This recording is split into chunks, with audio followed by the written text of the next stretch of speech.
राधे राधे भक्तों, हम आपका स्वागत करते हैं आपके अपने चैनल आशा की किरण फ्री एजुकेशन फॉर ऑल। तो इस वीडियो में हम आपको दर्शन कराएंगे हमारे सब प्रभु के, और साथ ही हम कुछ चर्चा करेंगे हमारे प्रभु के विषय में, हमारे धर्म के विषय में। और निश्चित रूप से आपको इससे बहुत लाभ पहुंचेगा, आपको बहुत जानकारी मिलने वाली है। तो भाई वीडियो में आखिरी तक बने रहिए, और चैनल को यदि सब्सक्राइब नहीं किया है तो चैनल को सब्सक्राइब कर लीजिए। और यदि आपको वीडियो में कुछ भी अच्छा लगता है तो प्लीज़ वीडियो को लाइक कीजिए, शेयर कीजिए इसे। तो आज हम पहुंचे हैं हमारे, सर्वप्रथम तो पहुंचे हैं हम आपके छत्र छाया पीथमपुर में ही एक मंदिर है जयगंज छत्र छाया में, और राम रामेश्वर मंदिर। तो यहाँ प्रभु के दर्शन कीजिए।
तुलसी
ओ मिलई शोभन सज सुंदर श्यामर करुणा निमान सुजान शील चले जान पिरावर यही भांति गौरी शेष जुन तैयार शीतयनी तुलसी भवानी पूजे गुनि गुनि मुदिते मन मंदिर जनी सृजन गौरी निकोल रतन जान कहे श्री मंजुल मंगल मोल भामी अंग भरकने लगी एक घड़ी आदि में बुनियाय तुलसी संगत साधु के रमारे कोट अपराध सियावल राम चंद्र की जय श्री अयोध्या राम जी राज की जय श्री पवन सुत हनुमान की जय श्री उमापति महादेव जी की जय श्री रमापति रामचंद्र जी की जय श्री वृंदावन कृष्ण मनोज की जय बोलो रे भाई सब संतन की जय अपने अपने बुढ़े भगवान की जय संध्या सेनाथ की जय जय सीताराम अच्युतम केशवम राम नारायणम कृष्णम मोदनम वासुदेवम हरे श्री राम माधवम गोपिका वंदनम जानकी मनोहरम राम हरे राम राम राम राम राम राम राम राम कृष्ण वासुदेव वंदे मुक्तिदायकम शंकराय केशवाय वंदनावती जनम जानकी मनोहरम राम हरे सीताराम सीताराम सीताराम जय जय बलराम जय राधे श्याम राधे श्याम राधे। तो भक्तों, अभी आप आरती का आनंद ले रहे थे, तो आई थिंक आप सभी को बहुत अच्छी सुख की अनुभूति हुई होगी। अब जो आप दर्शन कर रहे हैं, ये हमारे महू क्षेत्र में एक बहुत ही प्राचीनतम मंदिर है काली माता का। और यह काली माता के बारे में ऐसा कहा जाता है, हमारी मैया के बारे में, कि यह मैया का जागृत स्वरूप है और यहाँ पे सभी की मनोकामनाएं पूर्ण होती हैं। करीब 500 साल पुराना यह प्राचीनतम मंदिर है और इस मंदिर की देख रेख हमारे ही समाज के ब्राह्मण भाई बहुत अच्छे से कर रहे हैं और यहाँ पे रहते हैं। तो ऐसा बताते हैं कि इनके जो दादाजी हुए हैं और उनको सपने में ये आई थी और तब फिर इनको जमीन से निकाला गया और फिर इनकी स्थापना हुई और आज जागृत रूप में है। तो अभी जो आप दर्शन कर रहे हैं, ये हम पहुंचे हैं हमारे महू क्षेत्र की बहुत ही प्राचीन गौशाला में। और इस गौशाला की खासियत ये है कि इस गौशाला की स्थापना करीब आज से 125 साल पहले की गई थी और इसके मुख्य सदस्यों में हमारे महेश्वरी परिवार महू से बिलोंग करते हैं। उन्होंने इसमें अपना बहुत ही बड़ा योगदान दिया था। तो आज वही परिवार आया हुआ है और ये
तो अभी हमने पूरा परिचय दिया हमारे महेश्वरी परिवार का, और आप महू क्षेत्र में बहुत अच्छी-अच्छी सेवाएँ दे रहे हैं और धार्मिक कार्यों में सदैव आप आगे रहते हैं। तो बात की जाए हमारी इस गौशाला की, तो इस गौशाला में जैसे ही मुख्य द्वार से आप प्रवेश करेंगे तो बिल्कुल सामने हमारे राधा कृष्ण जी विराजे हुए हैं। बहुत ही भव्यता और दिव्यता के साथ में गौशाला है तो राधा कृष्ण तो होना ही है।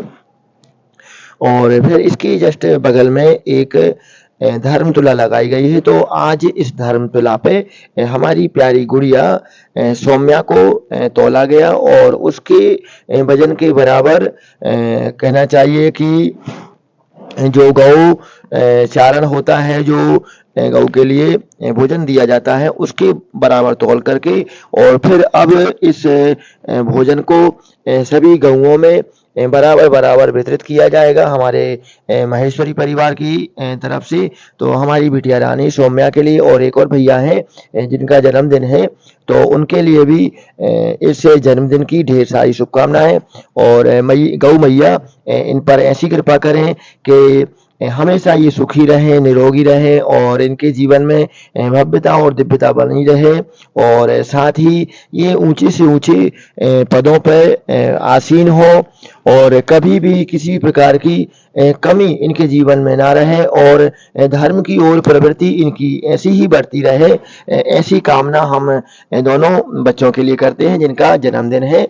तो अभी हमारे परिवार के द्वारा, जो महेश्वरी परिवार है उनके द्वारा गऊ चारण करवाया जा रहा है और गऊओं को हर प्रकार से जो है ना पूरा खिलाया पिलाया जा रहा है। तो हमारी सभी सभी लोग हैं, चारों भाई हैं, सभी अपने-अपने स्तर पे जो है ना अपने स्वयं के हाथों से और गऊओं को खिला रहे हैं, उनको लाड़ कर रहे हैं, उनको दुलार कर रहे हैं। तो भाई ये बहुत ही अच्छी बात है कि गऊ संवर्धन के लिए, गऊ सेवा के लिए इस प्रकार के कार्य हमारे महू क्षेत्र में हो रहे हैं।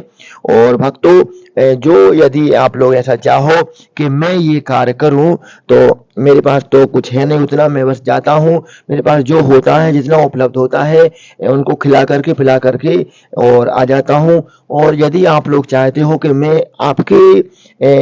लिए मैं आपके लिए यदि गौ सेवा करूं, तो जो भी धनराशि आप लोग पहुंचाओगे उसका एक-एक रुपया मैं गौ सेवा में लगा दूंगा और जितना भी बाजार से वहाँ पे मिलता है पूरी अच्छी-अच्छी चीज़ें हम ले जा सकते हैं और हमारी गऊओं के लिए खिला सकते हैं। तो ये 125 साल पुरानी पूरी की पूरी जो गौशाला है, इसका संचालन बहुत ही अच्छे से हो रहा है और यहाँ पे हमारी गऊओं का बहुत ध्यान रखा जाता है कि पूरी साफ-सफाई से लेकर और खिलाने-पिलाने की जो व्यवस्था है, वो बहुत ही उच्च स्तर की है और सभी गऊओं के लिए पंखे आदि की व्यवस्था भी की गई है, वो आपको हम दिखाएँगे। और बिल्कुल इतनी जगह है कि करीब मान के चलिए कि 40 से 50 एकड़ की जगह में पूरी की पूरी गौशाला फैली हुई है और गऊओं को कुछ समय के लिए खोला जाता है और वो विचरण करके भी आ जाती हैं। तो उनको थोड़ा-सा अच्छा अनुभव होता है। और देखिए गौशाला है और एक पूरा का पूरा क्षेत्र भाई गौशाला के नाम से ही जाना जाता है ना? आस-पास के एरिया को गौशाला ही कहा जाता है। तो यहाँ पे एक और मंदिर आपको दिखाई दिया होगा, तो अब इस मंदिर में हम प्रवेश करेंगे और यहाँ पे हमारे अनाथों के भी नाथ भोलेनाथ यहाँ पे विराजे हुए हैं, दिव्य स्वरूप में विराजे हुए हैं। तो अब मैं कोशिश कर रहा हूँ परिक्रमा करने की, तो शिव जी की अर्ध परिक्रमा की जाती है, तो ये अर्ध परिक्रमा मैं कर रहा हूँ हमारे शिव जी की। श्री शिवाय नमस्तुभ्यम, श्री शिवाय नमस्तुभ्यम। तो यहाँ हमारे बाबा विराजे हैं अपने बहुत ही भव्य और दिव्य स्वरूप में और मनोकामनाएं पूर्ण करते हैं और उसी स्थान पे एक बहुत ही सुंदर सा प्यारा सा जो है ना पुराने समय का एक छोटा सा कुआं भी दिखाई दे रहा होगा और अभी हमारे बाबा आ गए हैं। अतुलित बल धामम हेम शैलावदेहम दनोजबन कृशानम ज्ञानी नाम गृगण्यम सकल गुण निधानम वारणाणाम धीशम रघुपति प्रिय भक्तम बात जातम नमामि। तो बहुत ही दिव्य और भव्य स्वरूप के आपको यहाँ पे दर्शन हो रहे होंगे और ये पूरा का पूरा जो दृश्य और परिदृश्य आपको परिलक्षित हो रहा है, इसमें जो है ना महाभारत के समय का पूरा चित्रांकन किया गया है। यहाँ की नगर पंचायत नगर पालिका के द्वारा कैंटोनमेंट बोर्ड के द्वारा और बहुत ही दिव्यता और भव्यता आपको नजर आ रही होगी यहाँ पे। और बिल्कुल प्राकृतिक वातावरण है यहाँ पे। और इस प्राकृतिक वातावरण में इस प्रकार का भव्यता और दिव्यता तो अनुभव होना ही है। तो कभी यदि आपका आना हो और यदि महू क्षेत्र के एरिया में कुछ लोग देख रहे हो तो भाई यहाँ पे आ सकते हैं। और भाई ये जो स्थान है ये राम भरत आश्रम की के नाम से जाना जाता है। और यहाँ पे भी ये भी करीब मान के चलिए कि लगभग लगभग 2 एकड़ में ये फैला हुआ है और राम भरत आश्रम। और यहाँ पे भी भाई प्राचीनता का तो कोई मुकाबला ही नहीं है। बहुत बहुत प्राचीन प्राचीन मंदिर यहाँ पे है स्थित हैं। और ये जो पूरा आप देख रहे हो इसमें पूरा षोडश मातृका और आदि को पूरा का पूरा दर्शाया गया है। तो ये जो हमारे ब्राह्मण भाई हैं वो इस बात को बहुत अच्छे से समझते हैं कि किस प्रकार से षोडश मातृका और किस प्रकार से नवग्रह आदि का बनाया जाता है। और साथ ही जो है ना ये पूरा का पूरा राम दरबार यहाँ पे सजा हुआ है। और यहाँ पे जो हमारे पंडित जी हैं जो पंडित जी पूरा इस आश्रम की देख रेख कर रहे हैं संभाल रहे हैं। और बहुत ही जो है ना दयालुता से परिपूर्ण है और दया उनके अंदर बहुत अधिक है। और यही सेवा भाव जो है ना हमें प्रभु से जोड़ता है। तो यही सेवा भाव और यही दया भाव सभी में होना चाहिए। हाँ, तो मैं बात कर रहा था कि गौ सेवा के लिए यदि आप हमें नियुक्त करते हो और हमें अपना प्रतिनिधि बनाकर किसी भी गौशाला में आप हमारे महू की गौशाला दे लीजिए, आप हमारे कहना चाहिए कि हाँ है तो बात कर रहा था हमारी पीथमपुर की गौशाला ले लीजिए। साथ ही जाना पाव बहुत ही अच्छा स्थान है, वहाँ की गौशाला ले लीजिए। वहाँ की गौशाला की गऊओं की खासियत मैं ये बता रहा हूँ। हमारे जो जाना पाव की गऊएं हैं कि मैं यदि एक आवाज लगा दूं, मैं आपको करके दिखाऊंगा और पिछली वीडियो में मैंने दिखाया है कि यदि मैं एक आवाज लगाता हूं तो पूरी गऊएं मेरे को घेर लेती हैं। तो मेरे से जो बनता है उनके लिए हमेशा लेके जाता हूं और उनको खिलाता हूं। और जो भी लाड़ दुलार मेरे से बनता है, क्योंकि गौ सेवा में मेरी विशेष रुचि है और हमारी गऊओं को मैं विशेष प्रेम करता हूं। मैंने एक गाय पाली थी, छोटी सी केड़ी लेके आया था मैं। और उस केड़ी को मैंने पाला और इतनी सीधी थी कि वो बहुत ही बढ़िया से जो है ना मेरे को बहुत लाड करती थी। और फिर मैंने उसकी सेवा की और सेवा करने के पश्चात और फिर वो बड़ी हो गई और फिर उसने एक केड़ा मेरे को दिया, छोटा बच्चा। और इतनी सी थी कि आप उस गाय को बिना बांधे हुए भी कहीं पे भी लगा सकते थे। और आज भी वो गाय हमारे पीतमपुर में ही है। तो मैंने एक ब्राह्मण भाई को जो बहुत अच्छे परिचय में है उनको मैंने दान कर दी है पूंछ पकड़ के। और क्योंकि मेरा ऐसा मानना था कि भाई अपने जीवन काल में एक बार गौदान जरूर करना चाहिए, तो मैंने गौदान किया हुआ है। और जब भी मन करता है मैं उस गाय के पास जाता हूँ, उसके वीडियो भी मेरे पास में बहुत सारे हैं। और जब उसका मन करता है वो मेरे से मिलने मेरे घर आ जाती है। और यदि कहीं भी अगर विचरण करती हुई थोड़ी देर के लिए वो छोड़ते हैं तो विचरण करती हुई मिल जाती है, तो मैं उसे उतना ही लाड़ और प्यार और स्नेह प्रदान करता हूँ। और मैंने उनको शर्त रख दी थी कि आप कभी इस गाय को बेचोगी नहीं और ना ही इसको कभी छोड़ोगे आप। तो वो थोड़ी देर के लिए छोड़ते हैं ताकि थोड़ा सा गऊओं के लिए थोड़ा सा घूमना फिरना भी जरूरी होता है। तो थोड़ी देर के लिए वो छोड़ते हैं 2-3 घंटे के लिए और इतने में वो घूम फिर के स्वयं आ जाती है, घर आ जाती है। और घर पे उसको बांधने की पूरी व्यवस्था है और बढ़िया से शेड बना हुआ है। तो अभी अभी उसने एक दूसरे बच्चे को जन्म दिया हुआ है और अब की बार में केड़ी दी है। तो मैं उससे मिलके आया हूँ हमारी गाय से और उस केड़ी का भी चित्र मैं आपको भेज सकता हूँ और उससे लाड़ करते हुए भी भेज सकता हूँ। और बहुत ही प्यारी सी वो हमारी गौ माता है और मैं उनको बहुत स्नेह करता हूँ। और अभी भी जब भी जाता हूँ तो उससे मिल के आता हूँ। मतलब ऐसा नहीं कि मैंने उसको कोई छोड़ दिया है, मैंने छोड़ा नहीं है। वो हमारी प्यारी गुड़िया है गाय और मैं उसको बहुत स्नेह करता हूँ और हमेशा करता रहूँगा। इसी शर्त पे मैंने दान की थी कि आप इसको बेचोगी नहीं, थोड़ा लाड़-दुलार करोगी और यदि आप बेचने लगो तो मेरे को वापस दे देना, मैं वापस खरीद करके और फिर मैं दान कर दूँगा। तो इस प्रकार की हमारी भावना है, तो यदि आप लोग चाहो तो मेरे को इसके लिए चुन सकते हो। जय माता दी, जय गौ माता।